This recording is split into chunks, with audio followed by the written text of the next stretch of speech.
Welcome class to Math 2010 Unit 4 test review, and in this video I'm going to go over the test review problems that were created to help you do well on the test, and I will make these notes available for the class, and let's go ahead and get started. So Unit 4 test is a division, all about division. So first problem, let's go ahead and start here. Define division using the measurement perspective.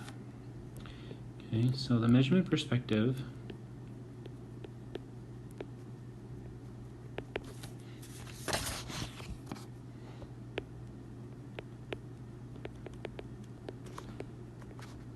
of division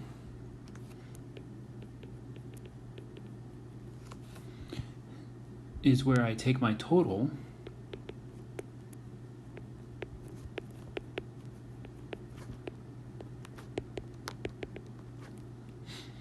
and divide off a certain amount for each group.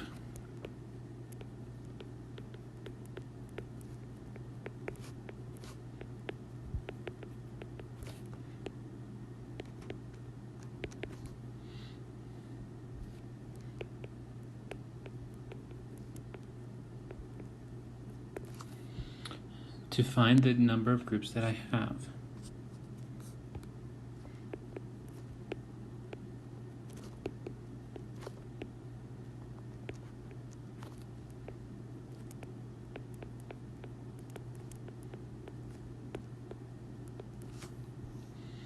Okay, and so we have this little diagram, A divided by B is equal to C. This is a sample division problem. So the role of A is the total. Now B in this case is, in the measurement perspective, is the number in each group. That's what I know.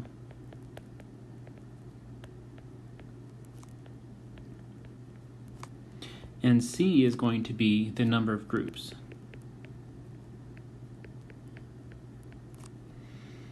Okay, this is also thought of as repeated subtraction.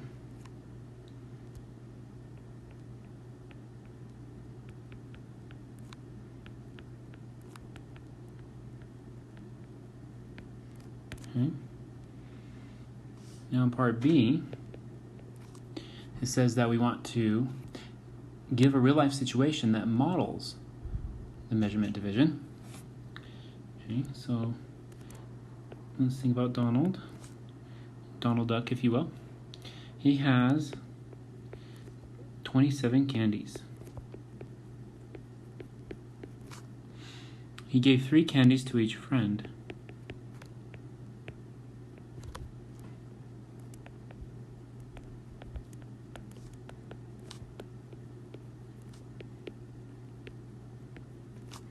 How many friends got candy?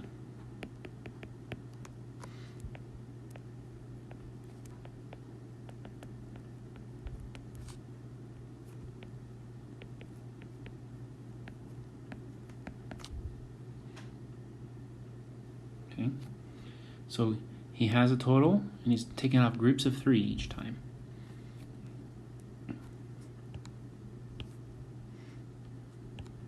Number 2. It says define division using the partitive perspective. Okay.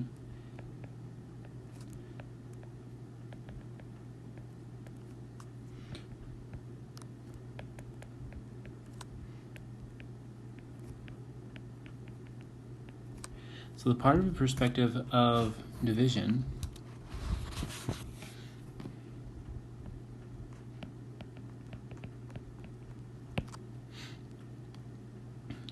is where I take my total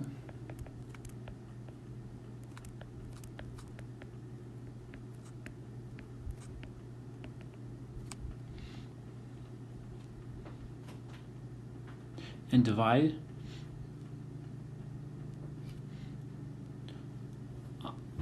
it among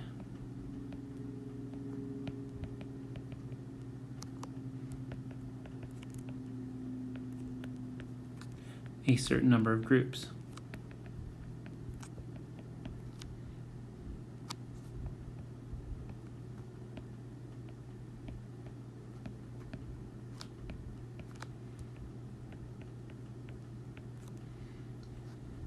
to find the number in each group.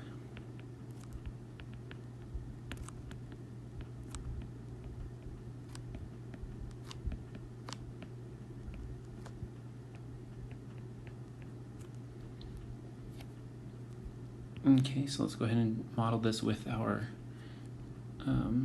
example. A divided by B equals C. This represents the total. Okay, another word for this is called the dividend. Okay. The second number in the division problem from the part perspective is the number of groups I have. Okay, this one's also called the divisor. And then the last number is the number in each group.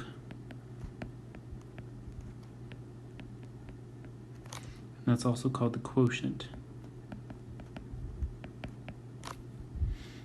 Okay.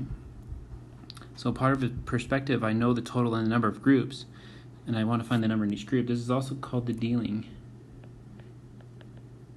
Like you have a game of cards and you have a total of, say, 52 cards and 3 other players. You have to deal out the cards to see how many will go into each player, how many will go to each group. Okay. So part B is we're finding a real life situation that models the part of perspective. So let's say Mickey has 20 candies.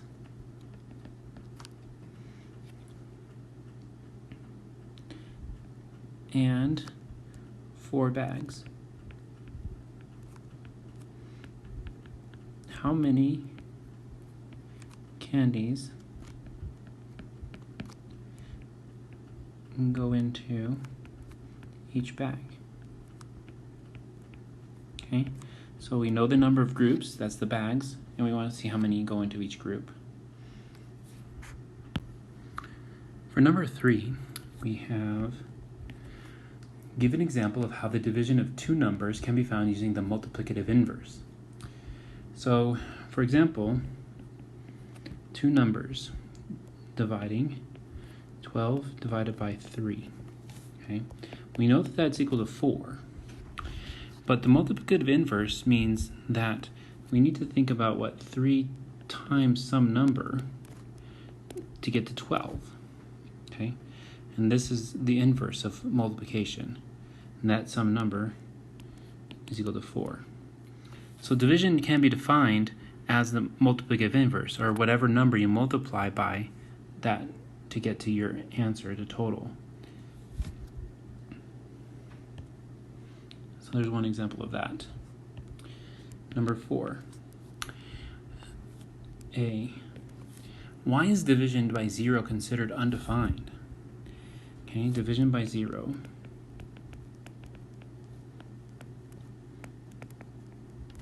Division by 0 could be undefined because let's say that we have some number a.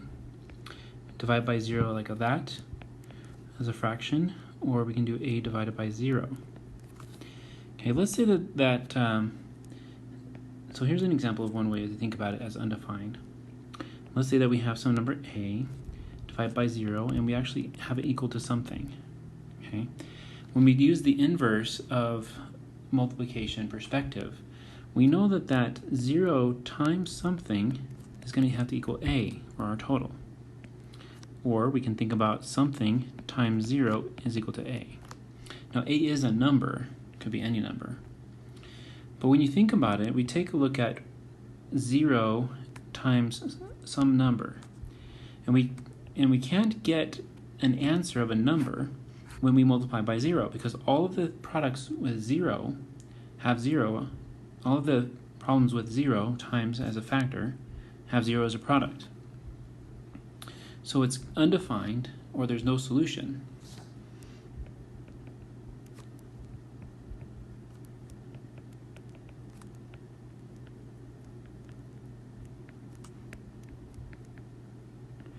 Because there is no number multiplied by 0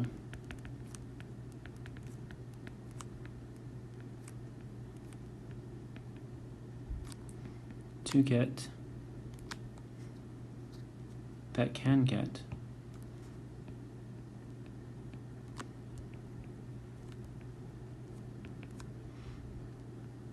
a non-zero number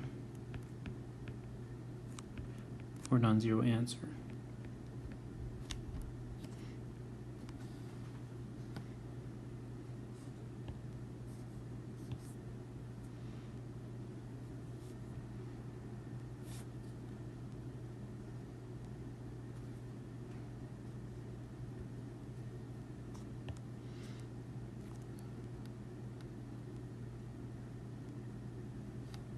And what we're going to do for part B is we're going to give a real life situation here. That models division by 0 and why it doesn't make sense. So let's say that we're going to think of a model of 12 divided by 0, okay, equals something. So I have 12 cans of soda. And I tried to give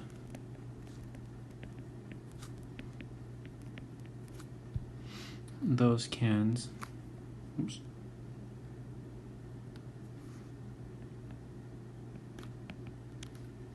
to no one.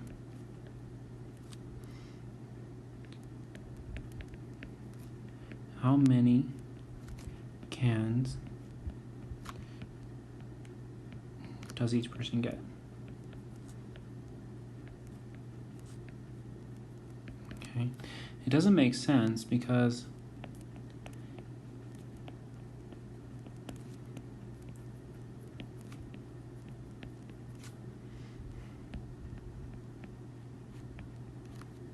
I'm trying to give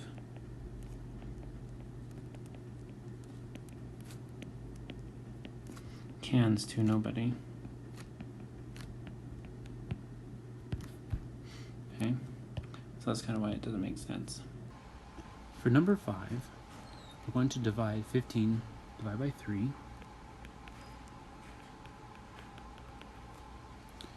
from using a bar model, a set model, array, and an area model. So first we're going to start with part A, and it will be a bar model.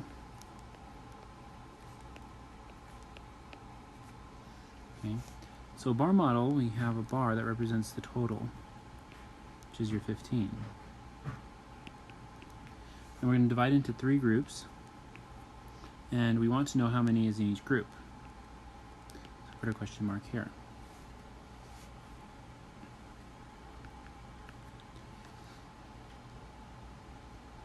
In a set model, we're going to take 15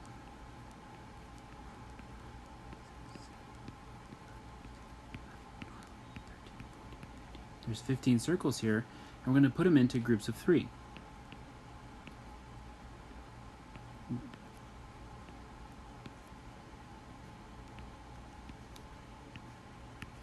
Okay. So notice that there's 5 groups there. Oops. So let's back that up and get our set model here. Label.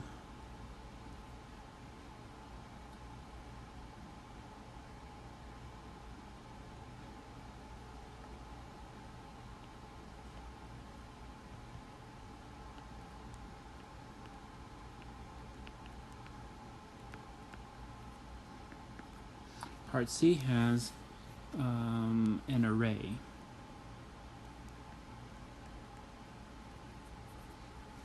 So an array is a arrangement of objects in rows and columns.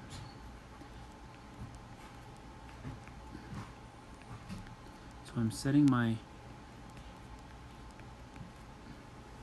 15 into an array here.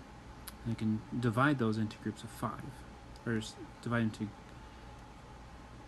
into 3 groups, I should say. Okay.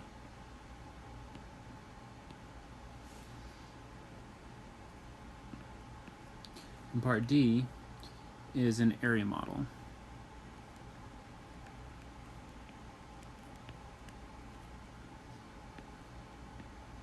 which is a rectangle.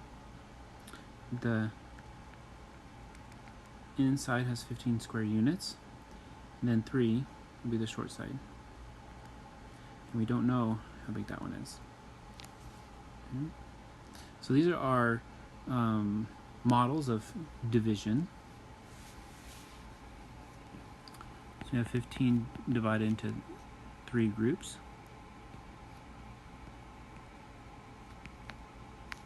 Equals some number for each group, question mark for each group.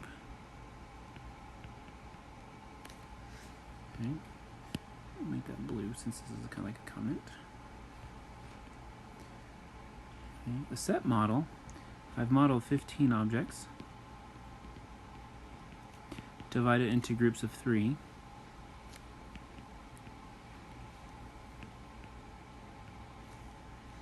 And that equals question mark groups. Okay. This array of 15 objects divided into 3 rows equals question mark for each row, or in each row.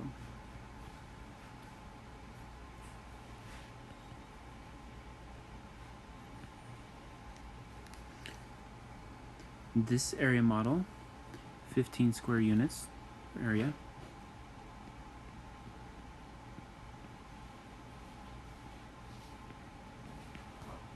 Could be divided by the length of 3 units is equal to question mark units for width. Okay. So that's how those ones work there. Number 6. Find two 4-fact families for 36.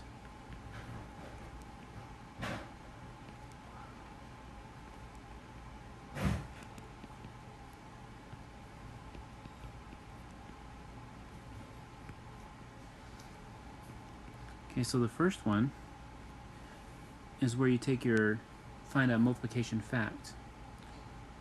What times what is 36? Well, I can do 9 times 4. Okay, so once we find our multiplication fact, we can use the commutative property to find another multiplication fact. 4 times 9 is 36. Then we go ahead and switch it around, use the inverse of multiplication, which is the division. Take my total, divided by 4, and set equal to 36. Also take my total, divided by 9, equals 36.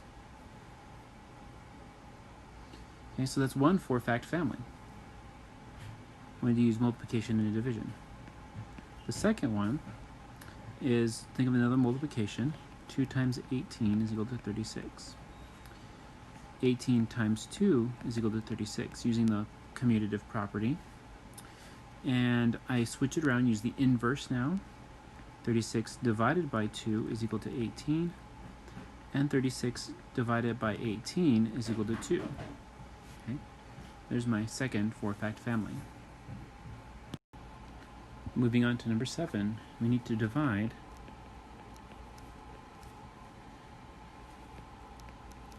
34 base 5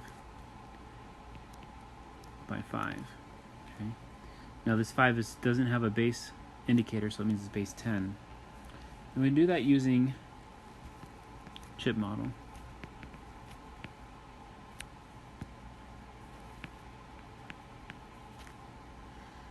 Okay, so 34 divided by 5. So I'm going to put 34 out on the chip model. But with the chip model, we need the places. So we have the 1's place, the 5's place, and 25's place. And it looks like that we only need to do the 5's place. So let's spread that out a little bit. Because we're going to put 3 here and 4 here. Okay. With this one, I'm going to take So I need to put them into 5 groups, but I don't have 5 groups here. So we're going to break them up. And that one goes there. That one will go here. This one will go here.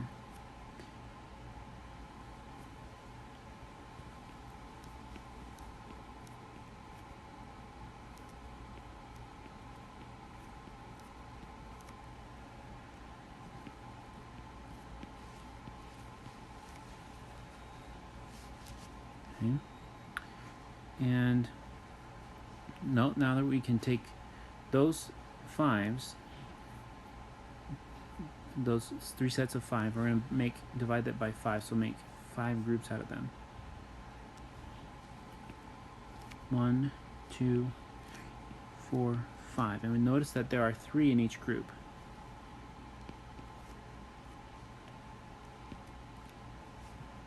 Okay.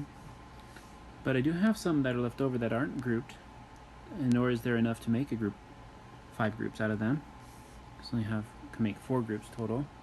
So let's go ahead and break those up into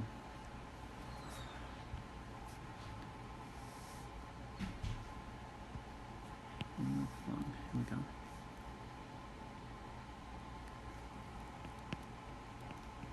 This is the 1/5 category. There's a decimal point here,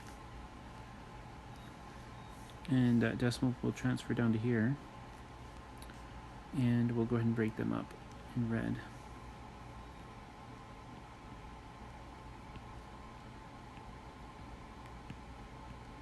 Okay, so that one breaks up into that one.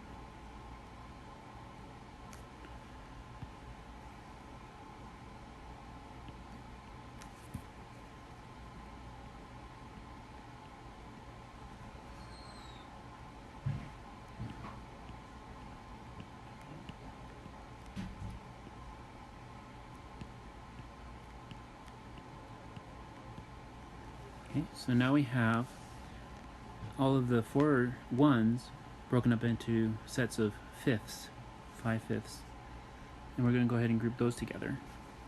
We need to make 5 groups, and so we just happen to have 5 groups of 4 here of the 5ths. Okay. And that's going to be 4 of them. And this is base 5. There's 4 in each group there. But notice how that actually went really nicely. Okay, I just broke them up into nice groups of 5 groups, and then there was the exact number of 5 groups of 5 there. We'll go ahead and figure this into a pattern here. So let's do number 8, and then we'll look at that what we've done for number 7 and 8, compare it to number 9. Okay, number 8 says divide 123 base 4 divide by 4 with a chip model.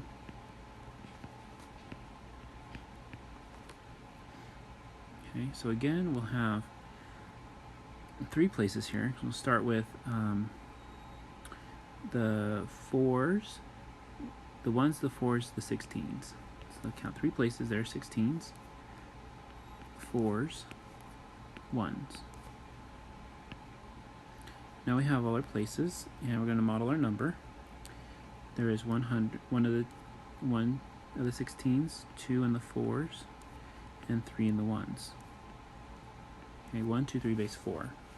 We want to divide by 4, but with taking it place by place, the largest place is a 16's place, and there's only one of those. So let's go ahead and break that up into a set of 4.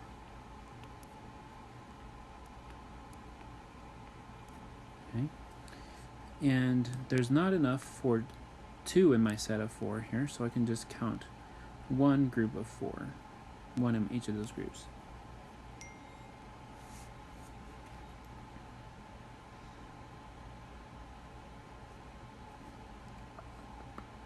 By circling with green here.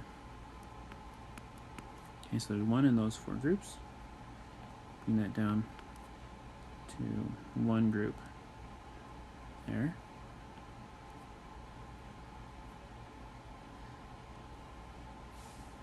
in the fours place, there's 2 that haven't been grouped up, and so they need to be broken up also. So I'm going to break them up and put them down into the ones place. So each one of those 4 groups of 4 breaks down into 4 ones. So put you down here, put you right here. And so we are going to do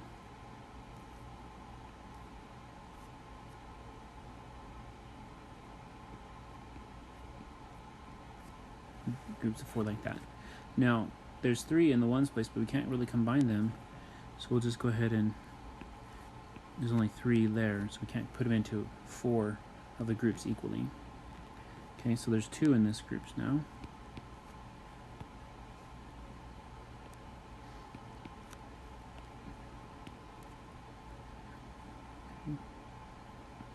And with this last part here,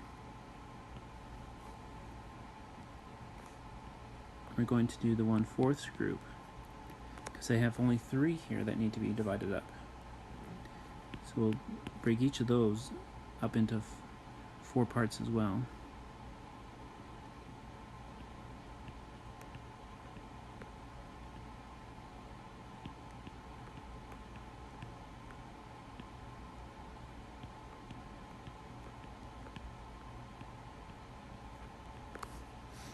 Okay, and so notice that there are 4 groups here, and then we're going to do 4 groups there, and then we got 3 in each group.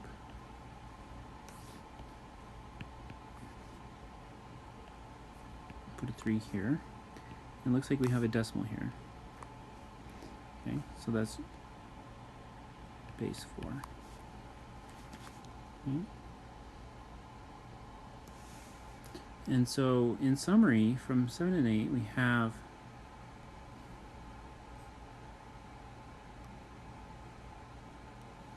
go purple, 34 base 5 divided by 5 is equal to 3.4 base 5.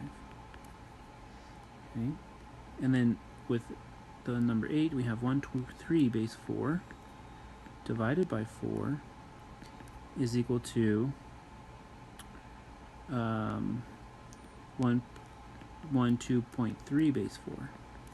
Okay. And so with these ones, notice that the 3,4 base 5, when you divide by the base number, becomes 3.4 base 5.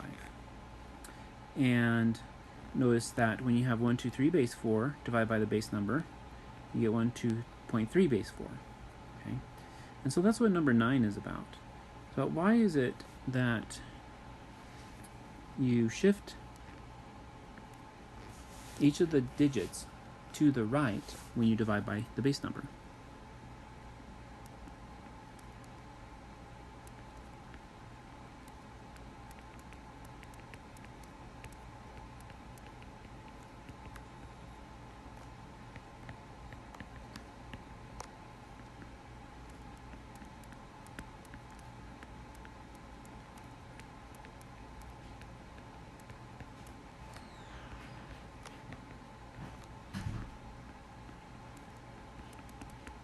Okay. So, but notice that the base and the place value is exactly the number of groups that we have when we're dividing. Okay, so because they match up with what we're dividing and the grouping, that's why they divide up so nicely. Okay.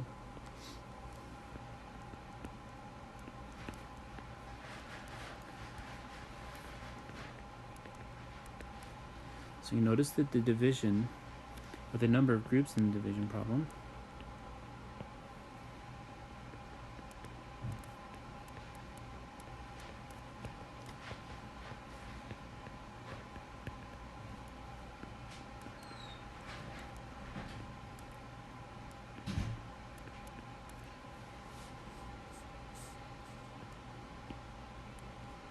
correspond to the base number. Okay, and so that's how the place value works. Okay, the place value is grouping by the base number, and when you're dividing, you're also breaking up by place number, and all of those will match. Okay.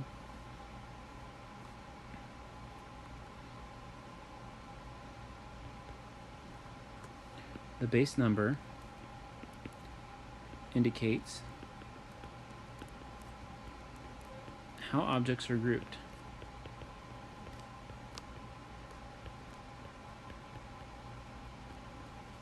From place to place. From one place to the next.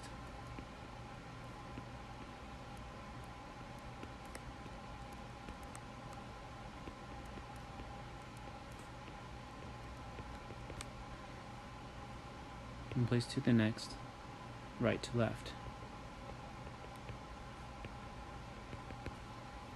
Okay, and if you divide by the base number,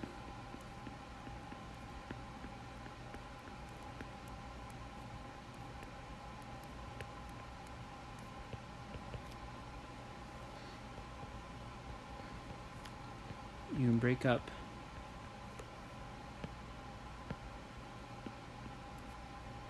the total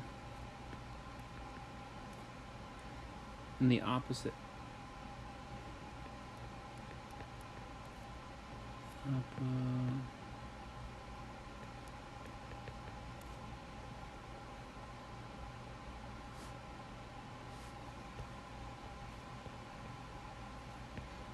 The place value works.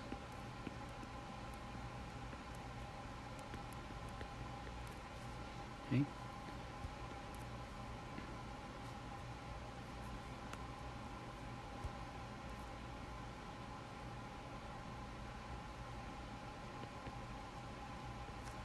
Thus, the digits seem to shift.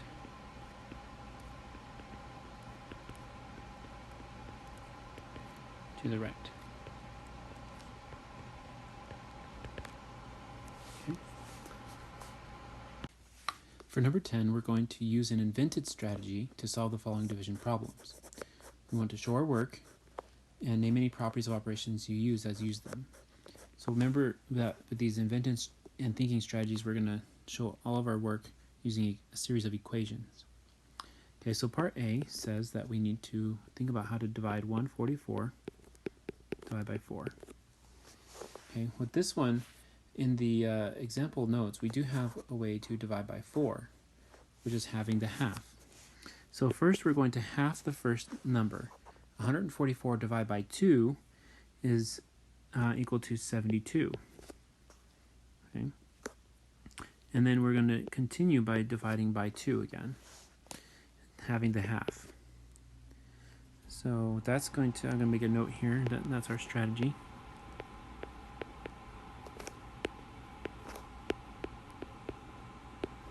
Okay, so there's 1/2 there. And when we do 72 divided by 2, let's see, I don't know that one offhand, so let me go 2 into 7, goes 3 times. There's that 6 tens used, so I have 1 10 and a 2 left, so that's 12, so it'll be 36. Okay, so that's our answer, is 36. We found that by having the half. Part B says that we need to do 192 divided by 8. And the strategy that I'm going to use is called rearranging. That's one way they mentioned it in the book. Okay, so rearranging means that I'm going to split up 192 into two numbers that either sum or difference, where both of the numbers in the problem are divisible by 8. Here, the first thing that comes to my mind is 160 and 32. I can break my 192 up into 160 and 32.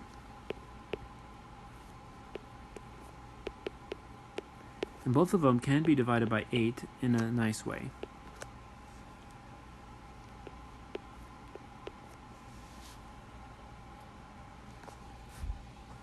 Here we have the problem where we're going to back distribute the 8 to the 160, so we have 160 divided by 8. plus 32 divided by 8. And 160 divided by 8 is 20, and 32 divided by 8 is 4. And so our answer is 24. Okay. Mental math is a lot easier to do when you think about breaking up numbers and using mental strategies, these thinking strategies. Okay, so that was rearranging. Number C here, part C, is 145 divided by 5. This is a strategy I'll use where we half the 145, and then we double the 5 to make 10. Okay, so dividing by 5,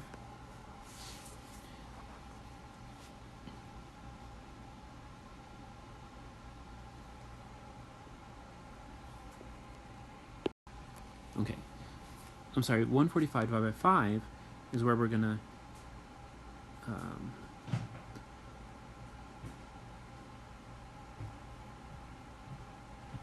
divide by 10 and then double the number. That was it. Okay, so 145 divided by 10 is 14.5. Then we're going to double the number times 2. 14.5 times 2 is going to be, let's see, 28, 29. Okay. So one's 29. Divide by 10 and then double. So let's do that. Divide by 10, then double. Okay, nice and easy, because dividing by 10 is easy in base 10. And doubling is also easy in base 10. So it's great that we can do that with dividing by 5. And part D is 2300 divided by 50.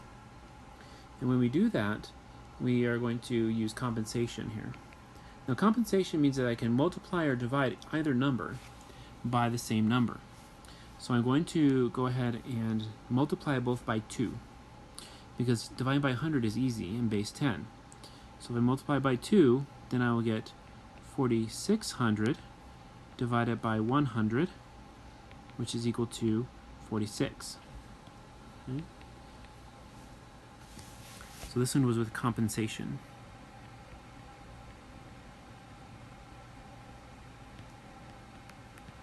Okay, compensation, and I just did multiply both by 2. Okay. In part E,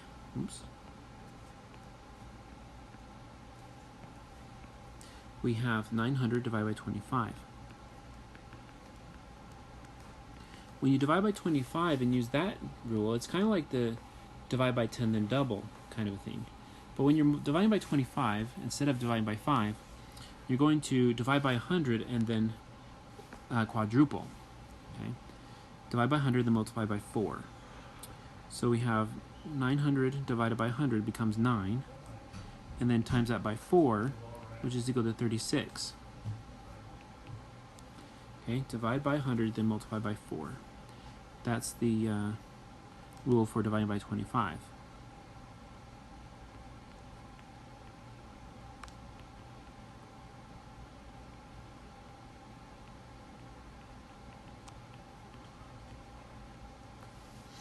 Okay, so that's number 10.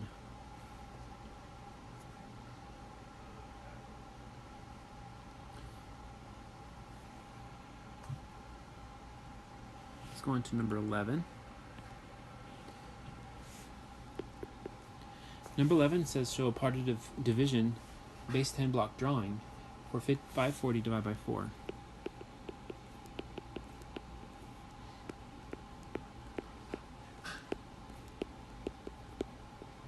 Okay, so we're doing 540 divided by 4 with base 10 blocks. We have 500 500s. Now this is base 10 blocks, so we're going to put down our key. Our key will be the usual. The cube corresponds to 1,000. The flat corresponds to 100. The rod corresponds to 10. The dot or little cube corresponds to 1. Okay. Going to use that, so we're going to do 500s here.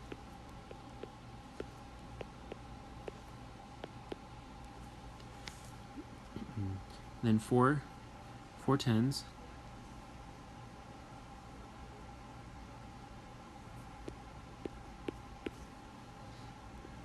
And then we'll do no ones. Okay. So we have bins that we're going to put our number in here. So we draw those. I'm going to do 4 bins.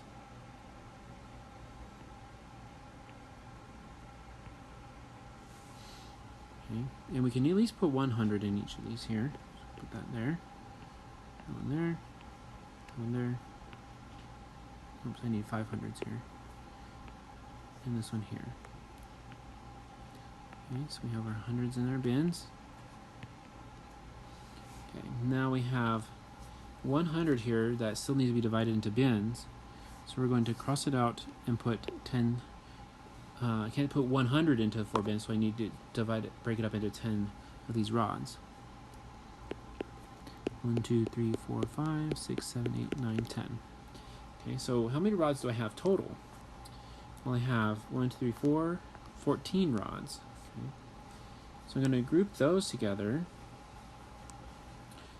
And if I have 14 rods, divide by 4 gives me 3 rods and 2 leftovers. 3 rods for each bin and 2 leftovers. So let's do these 3, these 3, these 3, and these 3 will go to bins. Okay, so we're going to put those in here, and in here, and in here, and in here. Okay, so we'll have 3 rods in each, 3 10s in each.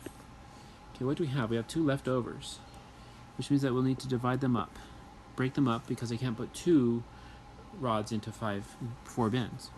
Okay, break them up into units.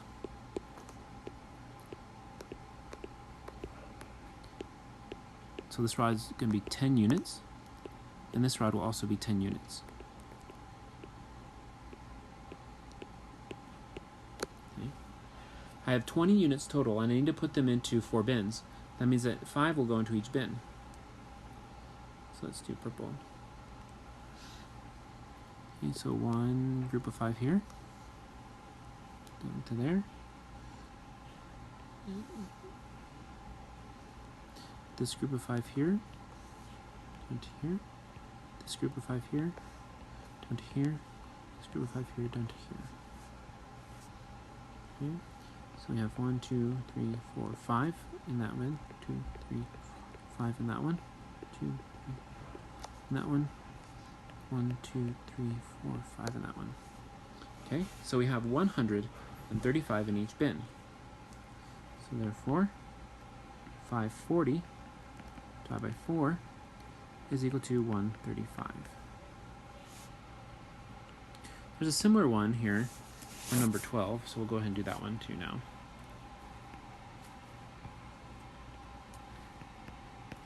Another practice one, which is 1,232 divided by 5.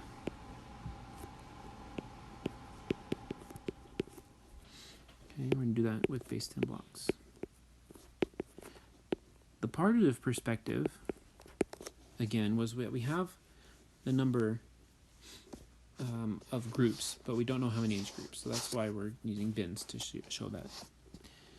I'm going to use the same key for this one. Okay, so the 1,000 is going to be a big block. Okay, then we're going to have 2 hundreds, 3 rods, and 2 units. Okay, I need to put them into 5 bins. 1, 2, 3, 4, 5. Okay, and I can't take that 1,000 and put it into bins, 5 bins, so I'm going to break that one up into 10 flats. 2, 3, 4, 5, 6, 7, 8, 9, 10. Okay, 10 flats. Now I have 12 flats total, and I can put those 12 flats into each of the bins. Now with 12 flats, we can only use 10 of the flats because we have 5 bins, so 2 for each bin. Okay, so I'm going to put 2 in each bin here.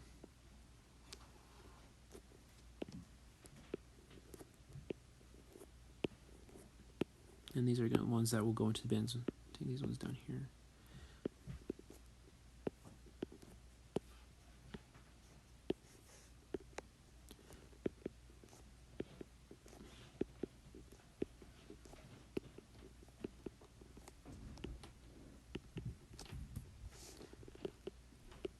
Okay, so we have 2 go into each bin.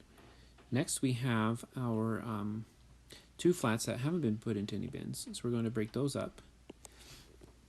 And those will become 10 rods each. Okay, 1, 2, 3, 4, 5, 6, 7, 8, 9, 10. So this one broke up into those 10 rods. This one I'm going to break up into these 10 rods. 1, 2, 3, 4, 5, 6, 7, 8, 9, 10. Okay, so we have 10, 20, 23 rods. Okay, so 23 rods on 5 bins. We're going to only use 20 of the rods because we're going to put 4 into each bin. So go ahead and indicate that. 4 rods into each bin.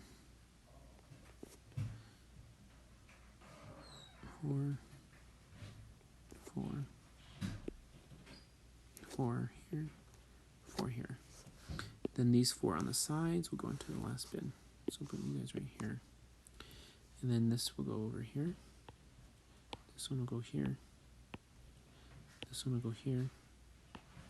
This one will go here. So 4 rods into each bin.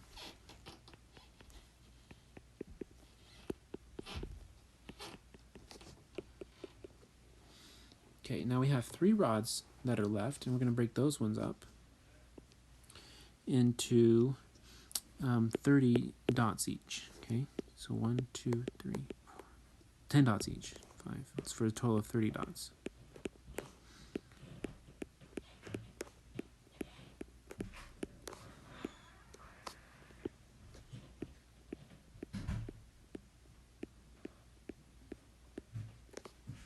Okay, so this one went here, and this one went here, this one went here.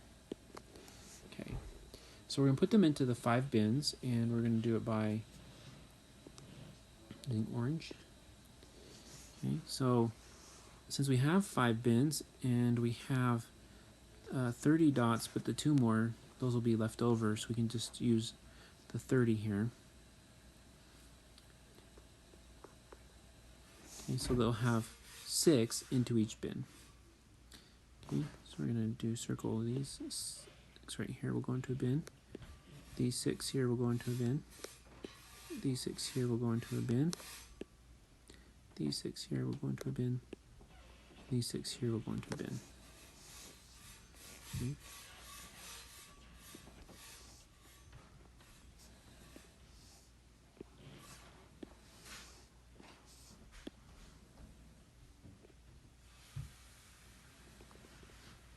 So we got a couple here. Right here. Right here. Right here. Okay, good. So now we have 6 dots in each bin.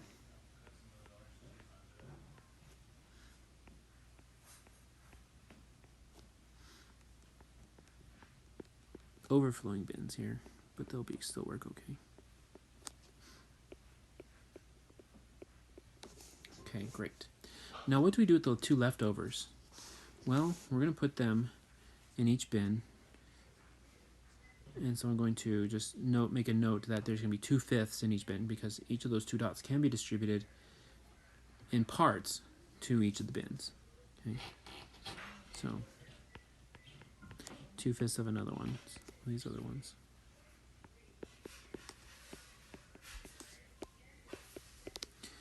Which means that we have 1,232 divided by 5 is equal to 200, there's 2 of the hundreds here, 40, 6, and 2/5. Okay,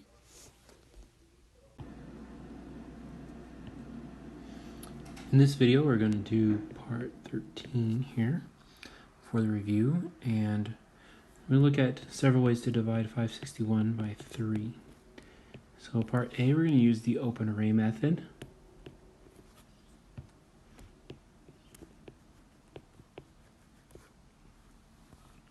And we're going to set up our divisor here as one dimension of a big rectangle.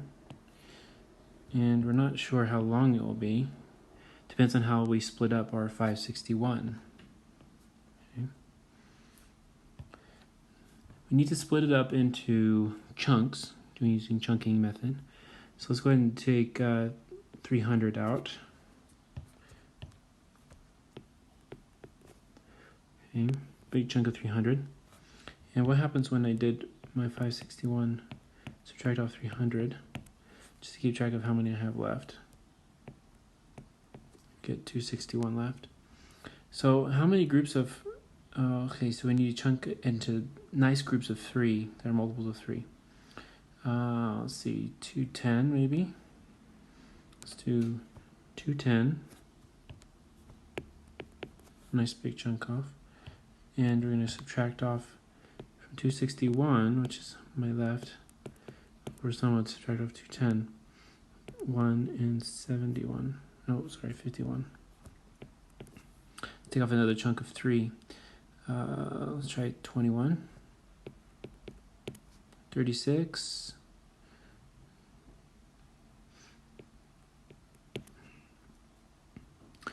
And we're going to do 11 minus 6 is 5. 15. Okay, so we took off a chunk of 36 here. And then we have a chunk of 15 left. So that's the end of our rectangle.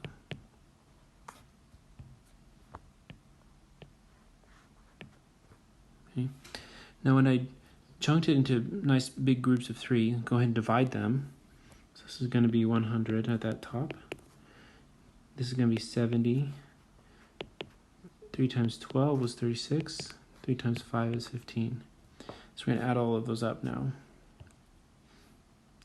100, 70, 12, 5.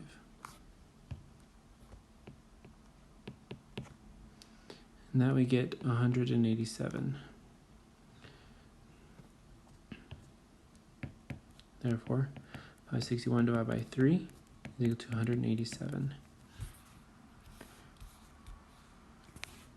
The next method that we're going to do is repeated subtraction.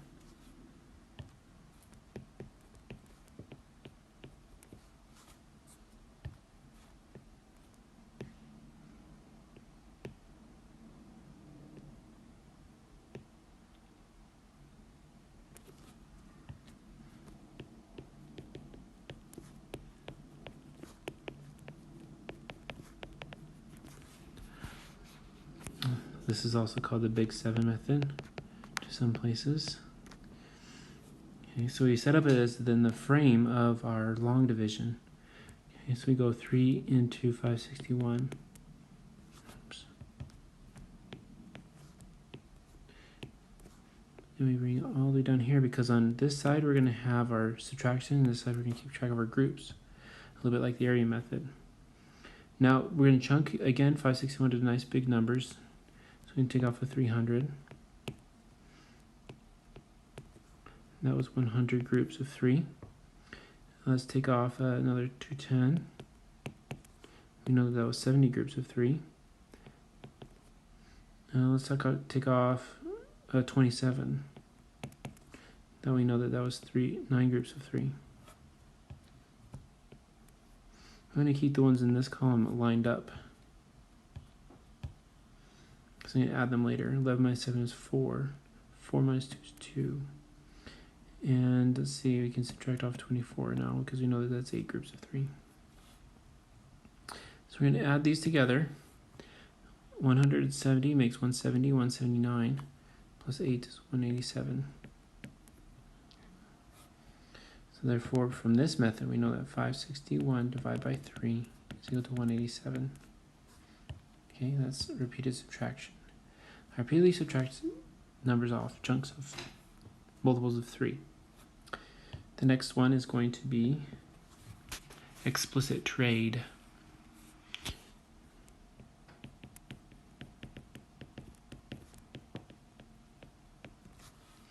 Now, explicit trade is like the algorithm, standard algorithm a little bit. We're going to keep, so we frame it the same way, 561 divided by 3. Space out or 561 because we're going to use a couple of digits in these columns. So we're going to go separate out by columns here. All right, now we're going to see how many times 3 goes into 5 once. Subtract off that and you get 2. These are actually 2 hundreds. Okay.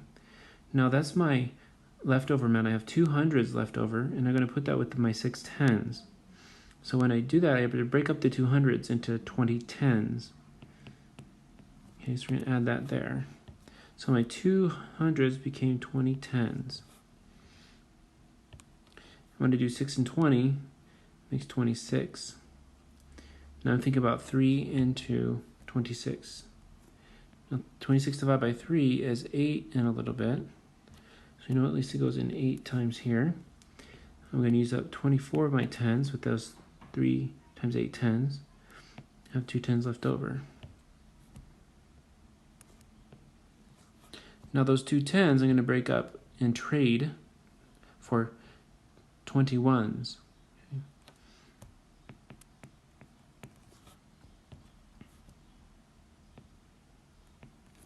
Okay, so that 2 becomes traded for 21s. And we add those together to get 21 ones, and that's the last division I have. I just have to split those into the 3 groups.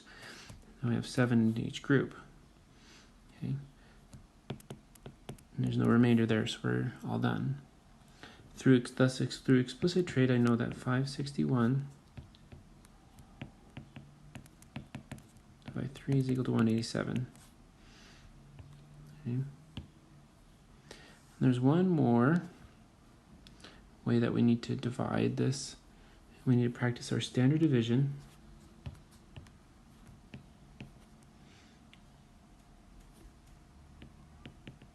Sorry, standard algorithm.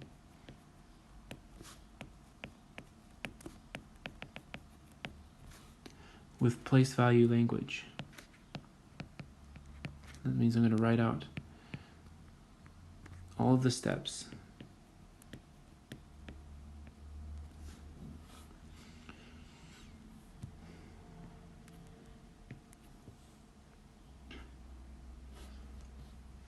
Move that down a little bit.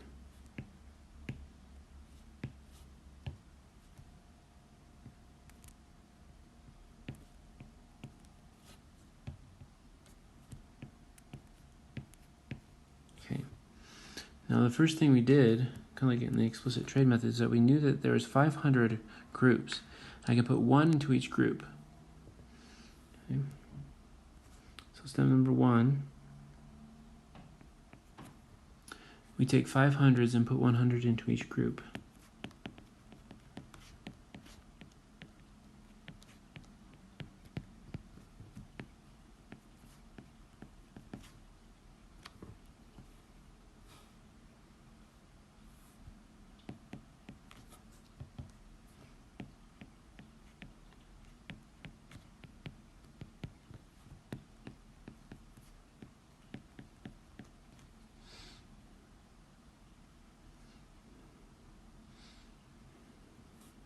That's what we're doing here.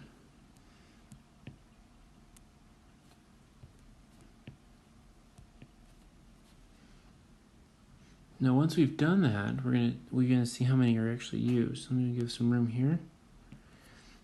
In step number 2, 300s are used from the 500.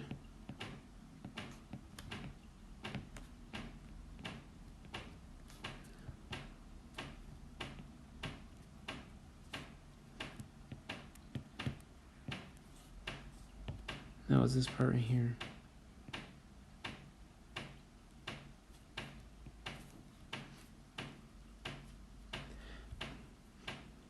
Now when we bring down the 6 in our algorithm, we are considering 26 tens now. We've broken up the 2 remaining hundreds into 20 tens. So that's what we have for step number 3. 2 hundreds are left over.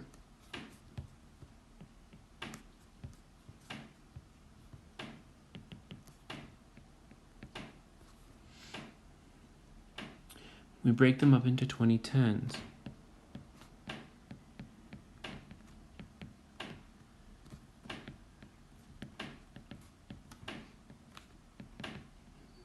Okay, notice that I'm attenuating to place a value on all of these numbers and put them with the 6 tens.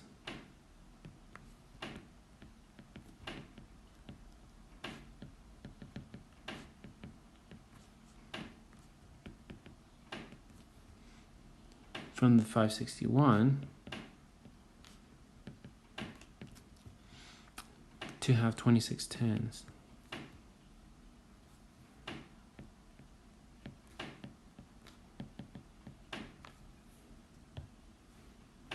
Okay, that's why we have 26 tens right on this part right there. Now I have the 26 tens. Oops.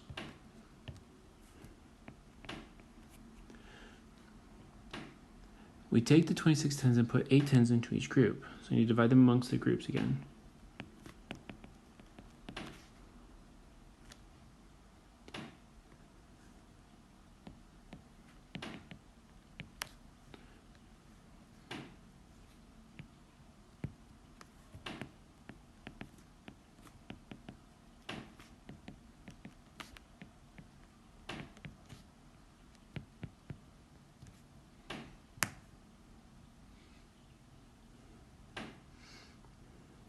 That's what we're going to do right here. Now when we put 8 tens into each group, we've used 24 tens. Now I have 2 tens left over. So that's kind of what we've done. We're going to do now.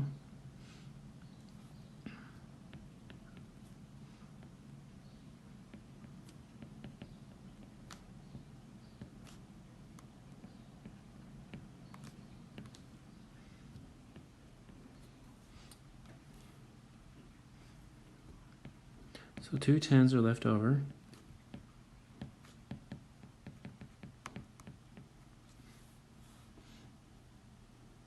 We break them up into 21s.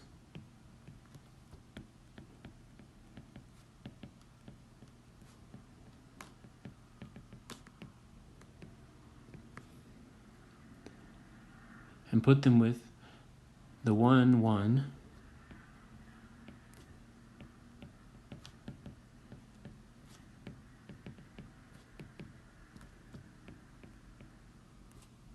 from the 561 to have 21 ones.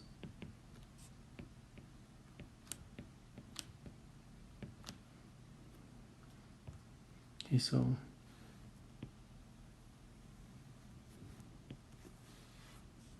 that's what happens when we bring down the 1 with that.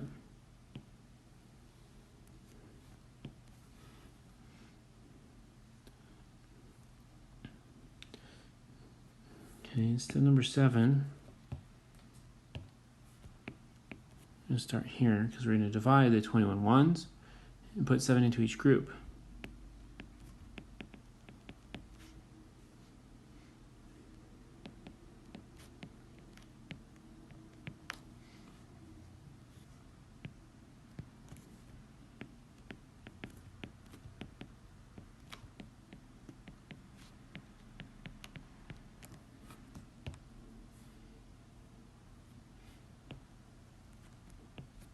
Okay, that went to that step there. And now we have 7.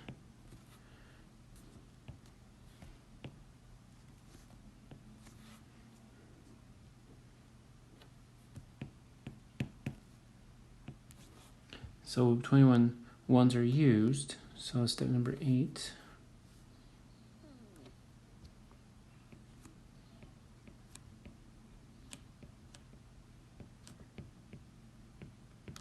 And step number 9. There is no remainder.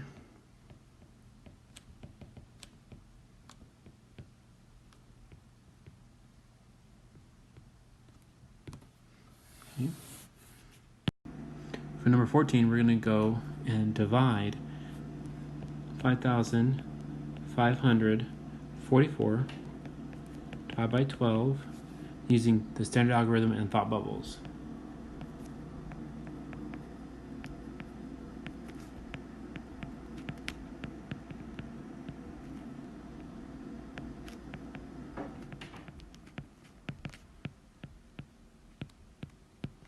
What this helps us do is to know the thought process of doing long division using the standard algorithm.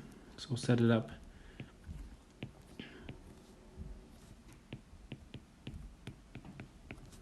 in this manner, the division frame.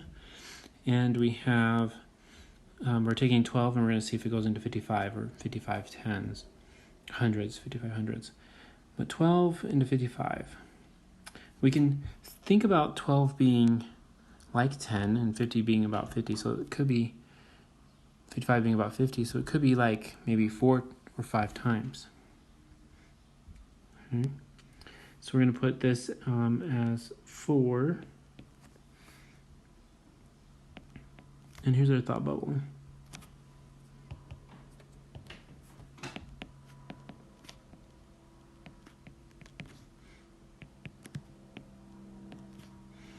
Is about 10 and 55 is about 50. Therefore, 50 divided by 10 is equal to 5. But I'll try 4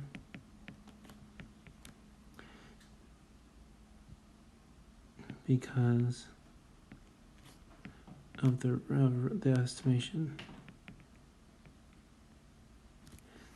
Okay, the estimation is a little bit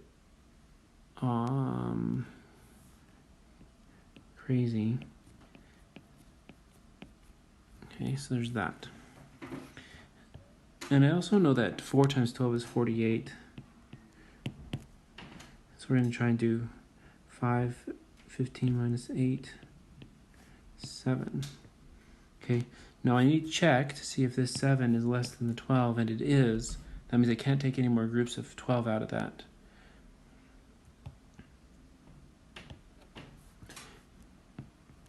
Four.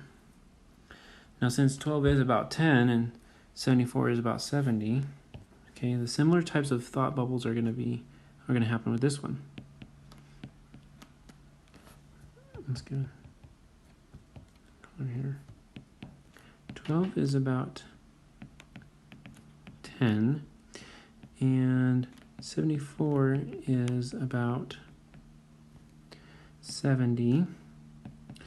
Therefore, 70 divided by 10 is equal to 7. But I'll try 6. Because anytime that 12, the 2, which is different than the 10, the difference from the 12 and the 10, is multiplied by 5, you get another 10. Okay, so we got to be careful not to use too high of an estimate in our first try. So 70 divided by 10 is 7, and so that's a big estimate, so I'll try 6. Okay, because of the estimation.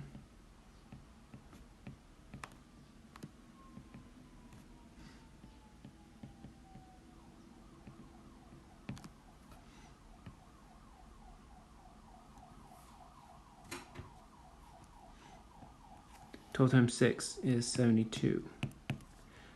And get 2 left over. Bring down my 4.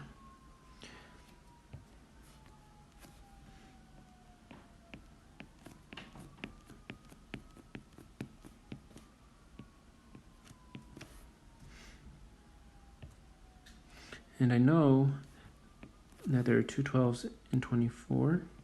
I get my 0 there.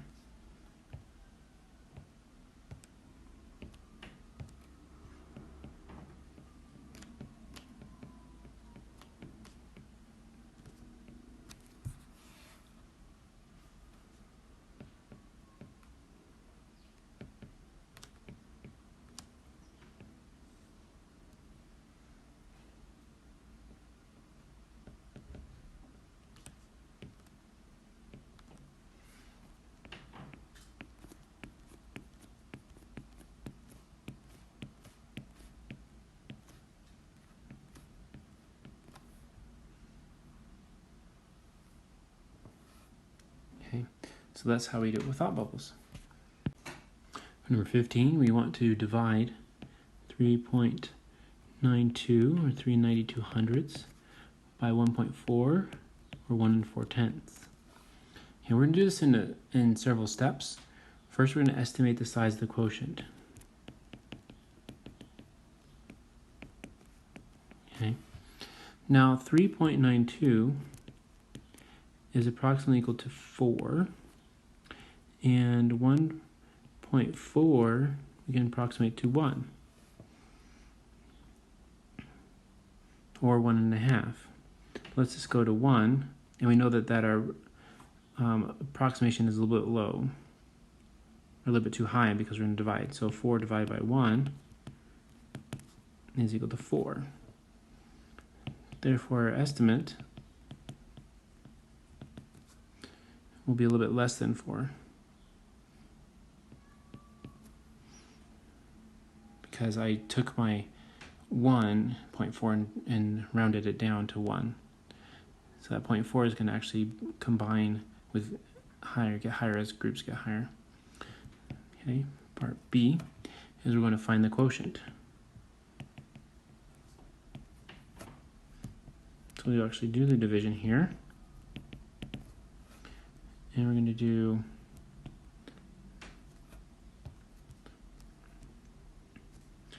3.92 divided by 1.4. Okay, I like to write my division that way so I know which number goes into the frame. And that's the first number, or the dividend. The divisor is on the outside of the frame. The second number becomes the first number. Alright, so we're going to have to shift the decimal so that is a whole number. So I'll put a decimal here, a new decimal here, and I actually like to put it up in my answer first. So 14 to 39 goes probably twice, because that's 28. And 9 minus 8 is 1. 3 minus 2 is 1. So 11 needs to be smaller than 14, which it is. So we're going to bring down the 2. And 1.4 is about 1 and 11.2 is about 11. So 10 times will give me 140. So it's a little bit less than that. Let's try 9 times. So 9 times 4 is 36. 9 times 1 is 9, plus 3 is 12. Okay, so that one's a little bit too high. So we're going to back up and do 8. 8 times 4 is 2. 8 times 1 is 3. 32. So 8 times 1 is 8, plus 3 is 11. So that was it. So we know that 3.92 divided by 1.4 is equal to 2.8, okay, which is less than 4, according to our estimate. Works out.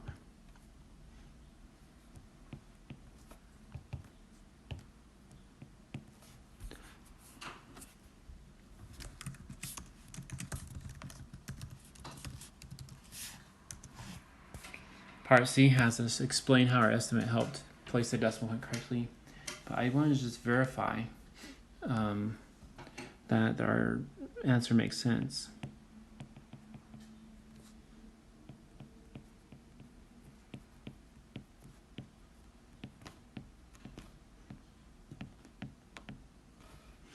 Okay, verify the reasonableness of the answer.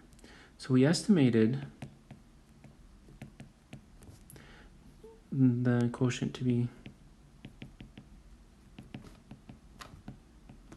less than 4, and 2.8 is less than 4. So we're good.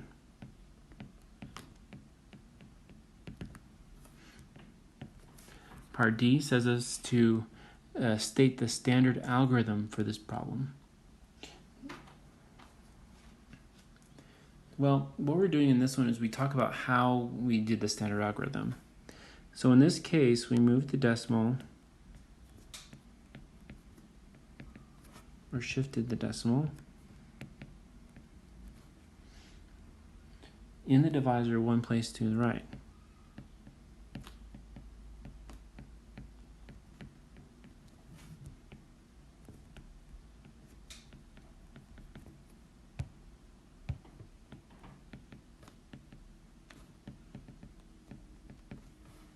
And we need to match that with the dividend.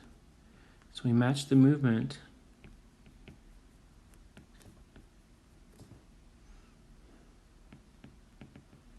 or the shift in the dividend, which was under the frame.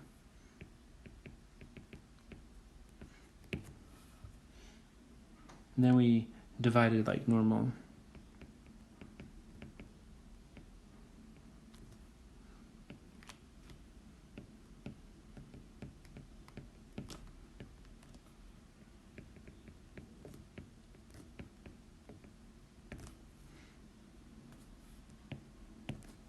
Okay, the last part we want to explain why the algorithm works.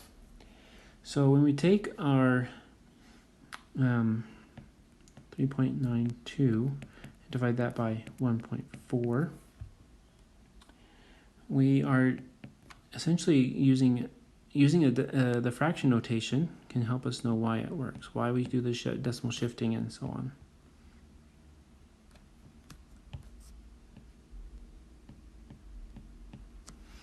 Okay, when we shift the decimal to the right, we're multiplying by 10.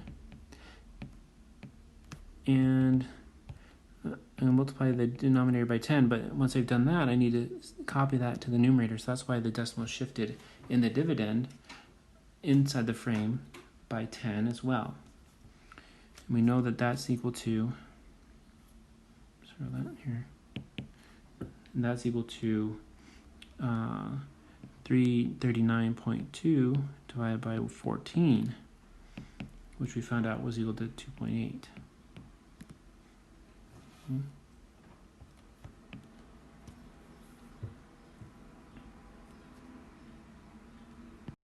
In number 16, we're going to have a couple of fraction division problems, and we're going to determine without solving whether the answer is less than, greater than, or equal to 1. So our first one is 2/3 divided by 3/4. Okay, is that less than, greater than, or equal to 1? Now what I'm saying here is I need to think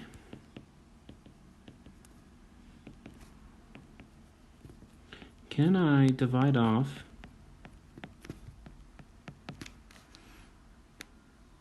a whole group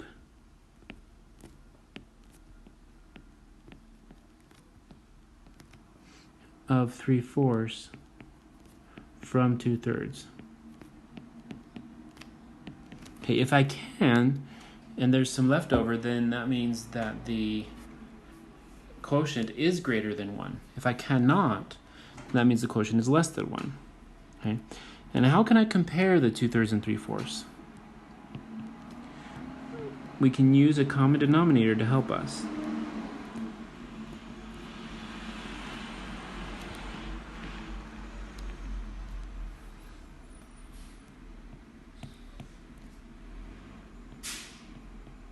So 2/3 divided by 3/4 is equal to something over 12 divided by something over 12, because that's the least common denominator for 3 and 4. So 3 times 4 was 12. So we multiply by 2 times 4, get 8. 4 times 3 was 12. That means 3 times 3 is equal to 9. Okay, now if I use the measurement perspective on division, I'm going to repeatedly subtract off 9/12 from 8/12. But I can't even subtract off a whole group of 9/12 from 8/12. So that means that the 3/4 is greater than 2/3, and I cannot divide off a whole group. So that means my answer is less than 1. So according to our reasoning, since 9/12 is greater than 8/12, I cannot divide off a whole group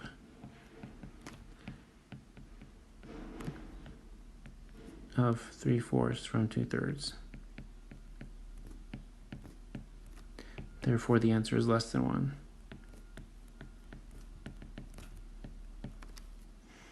Okay, let's go on to part B.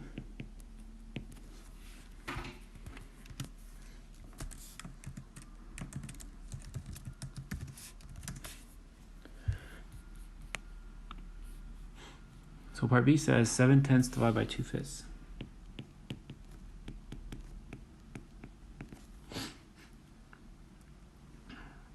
Again, my thinking is the same.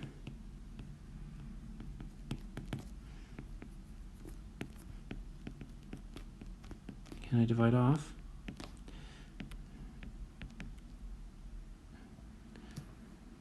At least one group of 2/5 from 7/10. Okay, so we use the common denominator again. 7/10 divided by 4/10.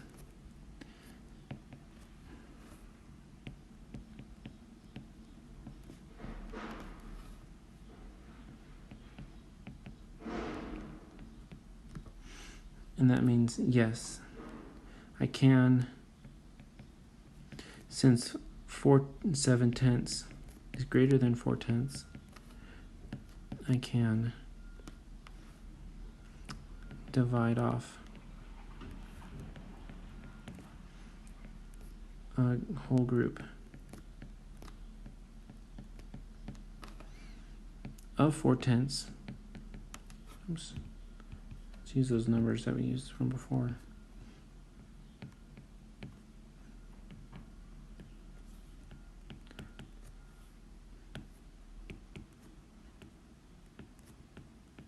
Therefore, the answer is greater than 1, because there's still leftovers.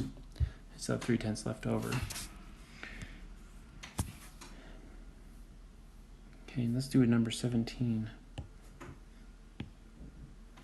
Number 17 is find the quotient by using a thinking strategy.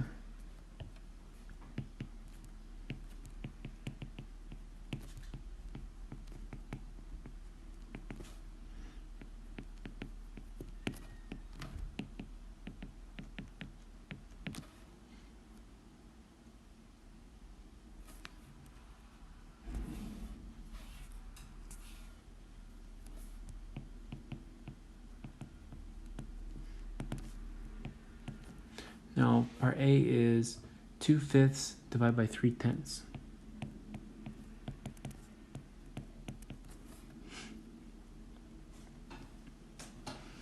All right, so we want to divide those, and let's go ahead and use a common denominator. So we know that that's equal to 10ths and 4/10 divided by 3/10.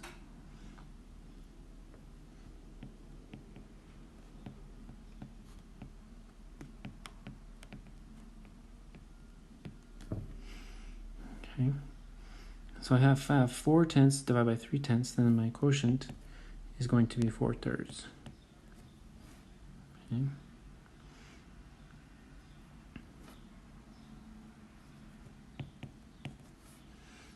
Because it's like kind of like dividing whole numbers anyway. If I have 4 of the same object and 3 of the same object, I can take out, 1 and a third there.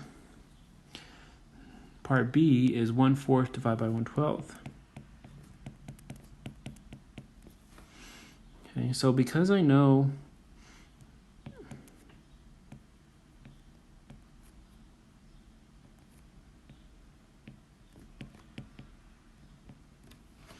because I know 3 1/12ths fit into 1/4, then 1/4 divided by 1/12 is equal to 3. And because of that,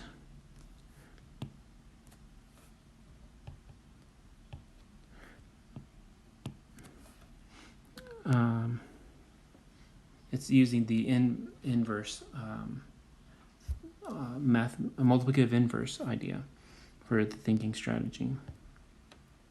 Because I was thinking about what times 1/12? What times 1/12 equal to 1/4? Okay, so inverse of multiplication is a good thinking strategy.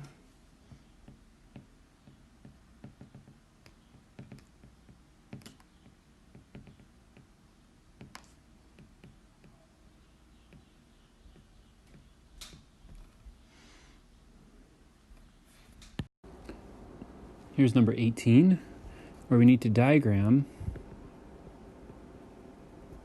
1 divided by 3/4, okay, with a fraction bar.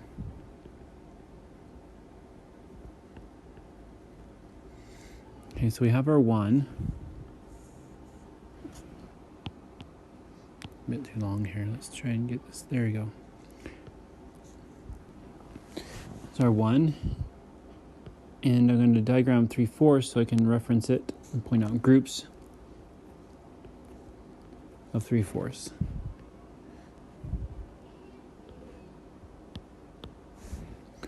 So shade it in blue, the 3/4.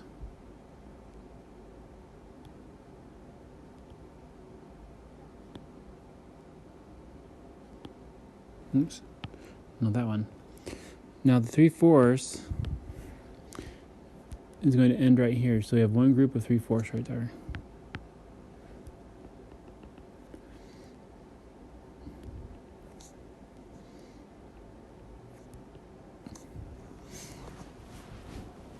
And so what I'm going to do at this point is going to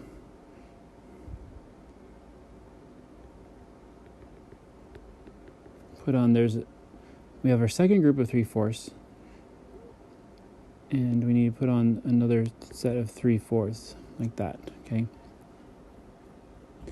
Now that's the second group of 3/4 there, but we want to only find this part right here.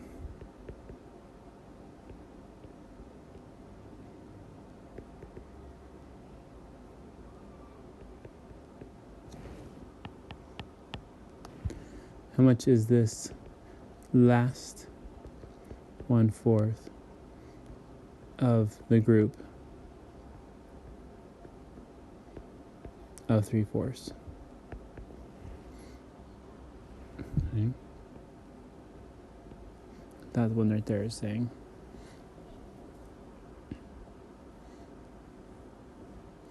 Well, it is, since notice that we're going to do, this is the 3/4 here, just the 3/4 themselves, just those segments that I'm want, and this is one of those 3/4. So that 1/4 is 1/3 of the 3/4.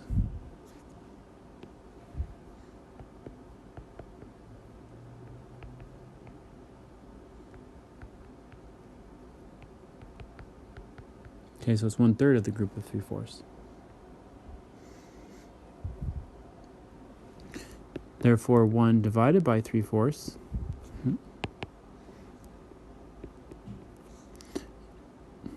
is equal to 1 and 1/3, which is equal to 4/3, whichever one you want.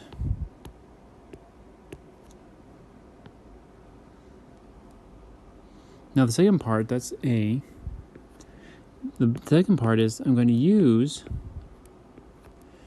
1 divided by 3/4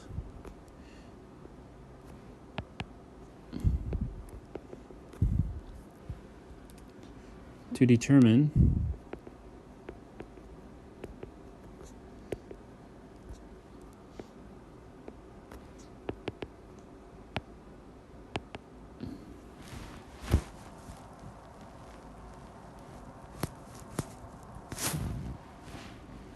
two-fifths divided by 3/4. Well, we know that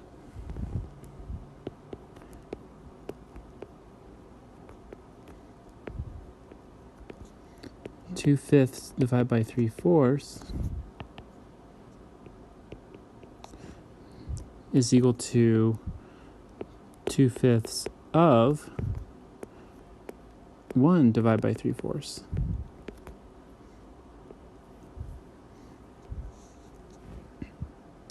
which is equal to 2/5 of 1 times 4/3, which is equal to 2/5 of,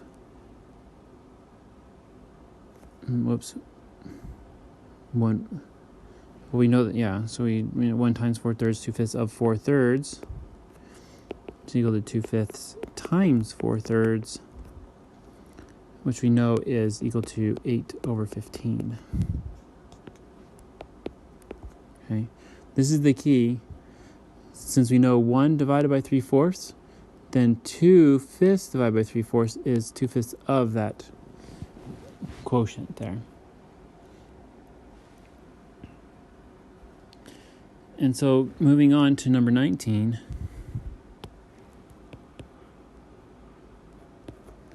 it says to explain why fraction division can be solved by multiplying the quotient by the reciprocal of the divisor.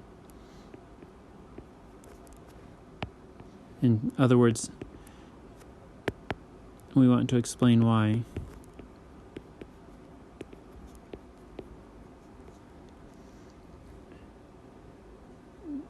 the fraction division can be solved by multiplying the quotient by the reciprocal of the divisor. Multiplying the dividend by the reciprocal of the divisor. So the dividend, C over B, divided by C over D, B times D over C. Okay, why is that true?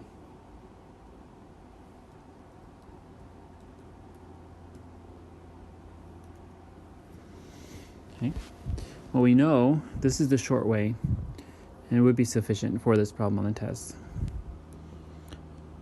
Step number 1, we know that 1 divided by 1 over D is equal to D.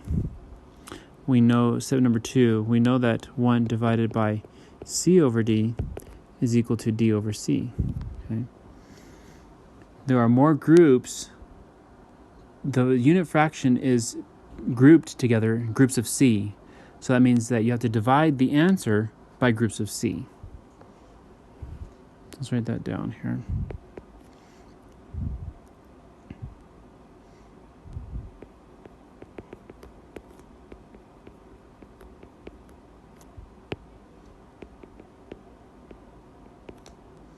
So the unit fraction is grouped by C. Therefore, in the answer,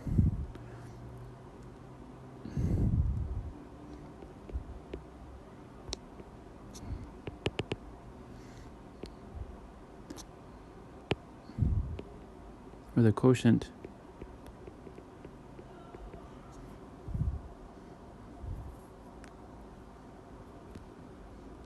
is just part of the groups.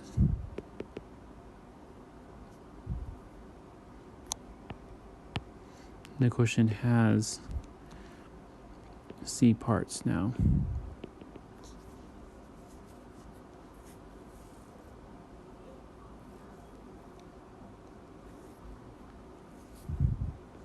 Okay, in number 3, we build this. We have A divided by C over D equals A times D over C. Okay.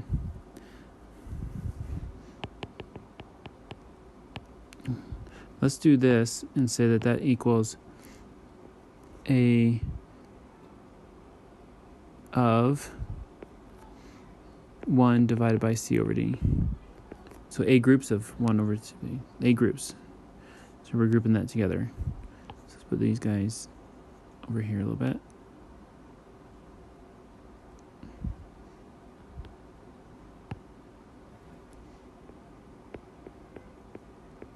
So A groups of 1 over C over D, which is the same as A times 1 divided by C over D, which is equal to A,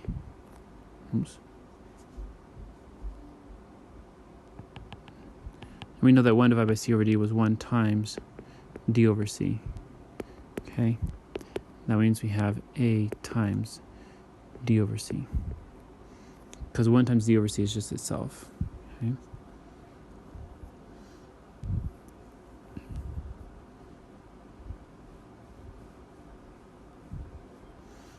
then number 4, a over b divided by c over d is equal to a over b groups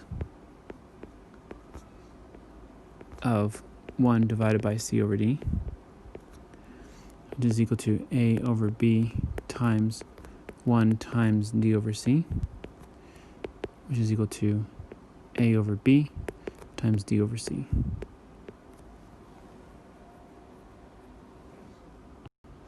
For number 20, we're going to solve with the fraction division algorithm, focusing on simplifying before we multiply to make the whole thing easier. Okay, so we are going to do 21 over 32 divided by 3/4. Okay, we're going to multiply the reciprocal, where we have 21 over 32, change the division to multiplication, and find the reciprocal of the second fraction. And we're going to find out what's in common between these two. Here we got 21 and 3. Those can simplify into 3 times 1 and 3 times 7. Because of that, we have 3 is gone. And let's look at the next one. 32 and 4 can also simplify. 4 becomes 4 times 1. 32 becomes 4 times 8. And then we can cross out the 4's here. What we have left in the numerator is 7 and 1, and the denominator is 8 and 1, which means that the answer is 7 over 8. Okay. It's much easier than multiplying 21 times 4 and 32 times 3 and then trying to simplify again from there. The second one, we have 1 and 11/25 divided by 1 and 12/15. Okay, these are mixed numbers, and so the easiest way to employ the algorithm and find the answer to the division of mixed numbers is to convert them to improper fractions and then do the division algorithm that way. So when we convert them into proper fractions, we multiply 25 times 1 plus 11. So 25 times 1 is 25, plus 11 is 36. So the first numerator is 36 over 25, divided by 15 times 1, plus the 12. 15 times 1 is 15, plus 12 is 27. So the new numerator here is 27 over 15. So we're going to divide those, which means we multiply the reciprocal. 36/25 times 15/27. Okay, let's go ahead and simplify here before we multiply. 36 and 27 must have common factors. Probably they do. Let's do 3 first. So we have 3 times 12 and 3 times 9. I actually have 9 in common. Let's back up. 9 times 4 and 9 times 3. Okay, and our 9's can cancel here. Let's take a look at the 25 and 15. They also have, looks like they have a common factor of 5. So the 5, we're going to do 5 times 5 and 5 times 3. The 5's will cancel, and we will have 4 in the numerator, 3 in the numerator, 5 in the numerator, 3 in the numerator. Denominator there. Interesting. I have 3 in the numerator and the denominator. Well, let's see what happens here. Go ahead and cancel those. And what I have, those become 1s. What I end up having is 4/5.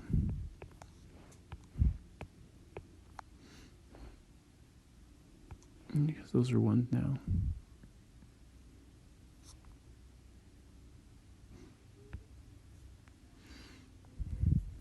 Number 21 is a bar diagram.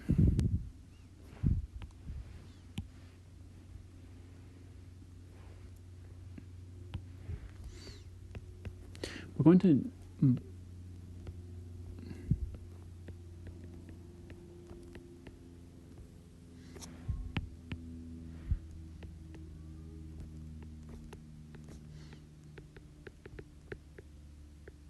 bar diagrams with division. part A. So we're going to set up the bar, but we won't solve it. Let's see what part A says. Danny has 6 feet of ribbon on a spool.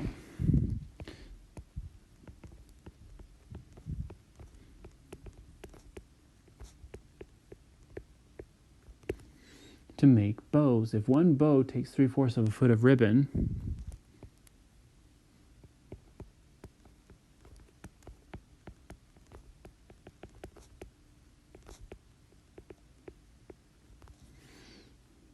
how many bows can Danny make from her spool?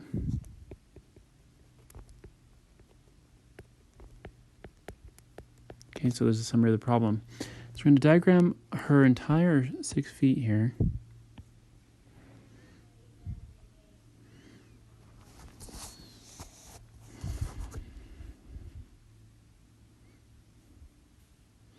And that's 6 feet of ribbon. And each of the bows are 3/4 of a foot. So we're going to take off 3/4 here. 3/4 here. And so on. We don't know how many. This is from the section on division in our elementary math book. That is the bar diagram for measurement division. Okay, let's put that up here.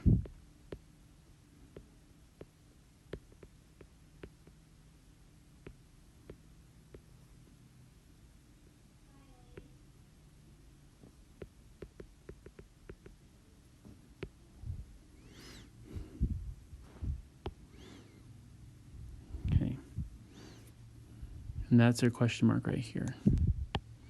So we're good on that one. B. David had 1,280 eggs.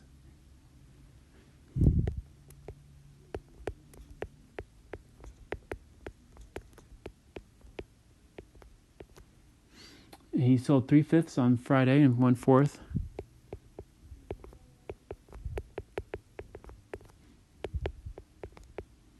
of remainder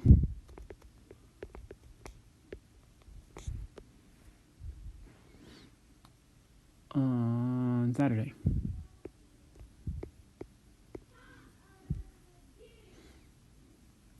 Find the total number of eggs he sold on the 2 days. Okay.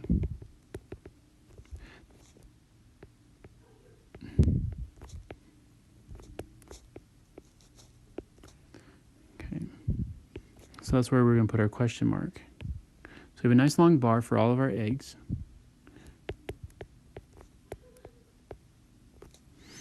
You sold 3/5 on Friday. 1, 2, 3, 4.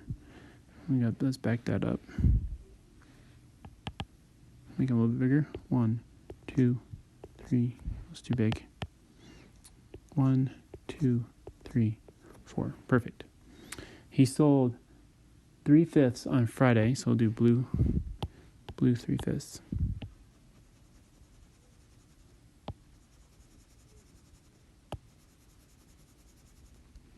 And then he sold 1/4 of the remainder.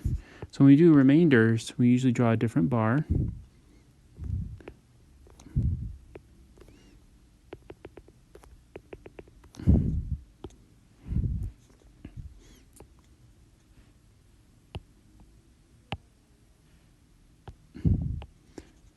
And that's how much he sold on Saturday. So let's label this.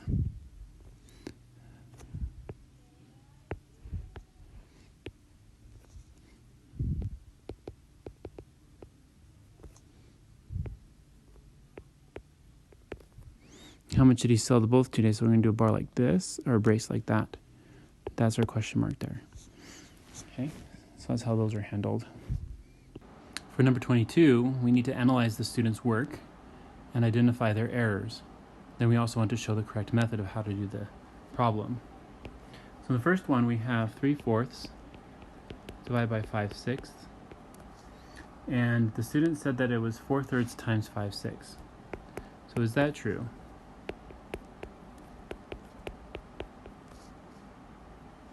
And they said that equal to 20/18, which was 10/9. Okay. Well, that's not true because of our, what they did was they inverted the first, they found the reciprocal of the first fraction and not the second. Okay.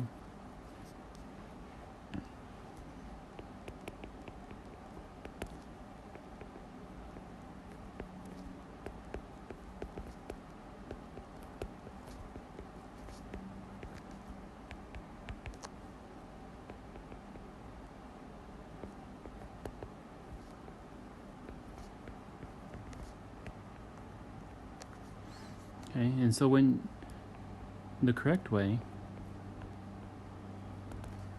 is to find the reciprocal of the second fraction. So we have 3/4 divided by 5/6 is equal to 3/4 times 5/6 which is equal to 18/20, which is equal to 9/10. Okay. So the answer is actually different when you flip the second number, when you find the reciprocal of the second fraction. Number 9, letter B, we have 5.76 into 47.808.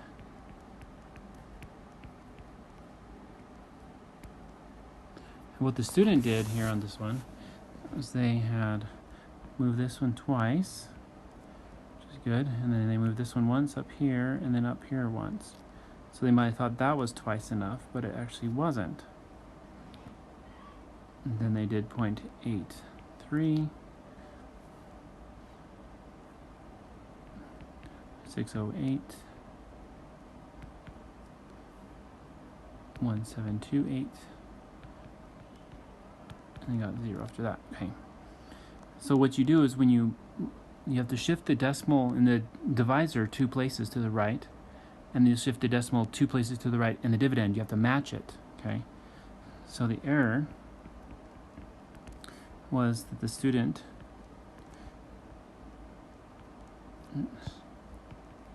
did not match the shift, the decimal shift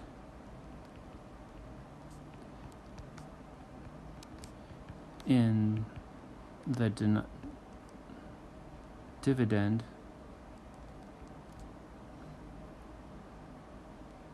compared to the divisor.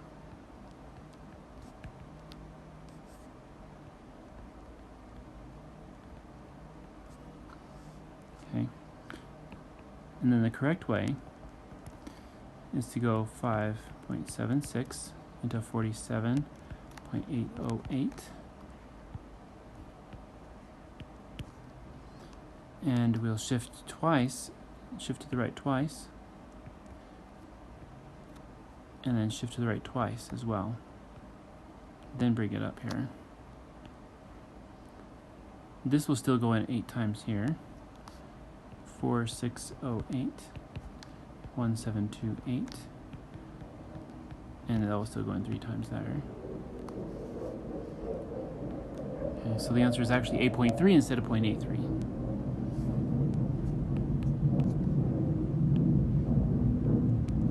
Student number C did a division error as they divided 2 to 408. They did it twice, which is 4, get 0. Now if you bring down the 0, you need to see if it goes in 0 times, which it does. Oops. What they must have done is that they just must have ignored it and brought down the 8 and did a 4. Okay, and finished that way. So the error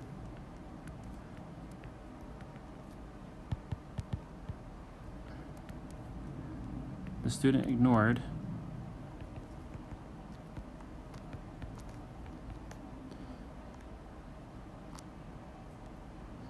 bringing down the 0.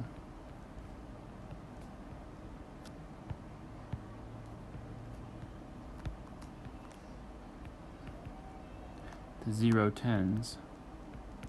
Okay, but you can't do that when you divide. So the correct way, 2 into 408 goes twice here. 4 0. Bring down the 0, make another 0 here because 2 doesn't go into 0 any times. Bring down the 8, 2 goes into 8 4 times. You get 0. So the actual answer is 204 instead of 24. Okay, that's the last one. Please let me know if you have any questions.